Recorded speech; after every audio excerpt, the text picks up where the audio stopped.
بسم الله الرحمن الرحيم. السلام عليكم ورحمة الله وبركاته. هذا لي ركوبان أيا ربينا هلكا كسوجيديا. magacaygu waa Ifraa Cabdulle Cabdullaahi waxaan ku dhashay wadankan Finland. Soomaaliya wali ma arag laakiin waxaan ogahay inaan ahay Soomaali. Laakiin anigu caruur ayaan ahay ma garanay sababta aan u arki waay Soomaaliya. Caruur ayaan ahay ma garanay sababta caruur igu ah qaarkood loo dilaayo qaarkood badda ugu dhimanaya qaarkoodna baahi ugu dhimanayaan.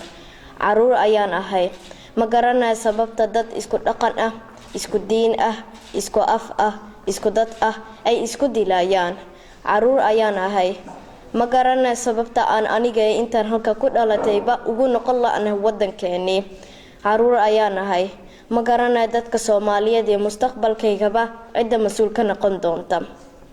Waxaan jeclahay inaan arko Soomaaliya, inaan arko Xamar, inaan arko Hargeysa, inaan arko Kismaayo, inaan arko Boosaaso, inaan arko Gaalkacyo, inaan arko Hiiraan. Soomaaliya iscafiya way mustaqbalkayga ayaa idinku xiran. Waad mahadsantihiin.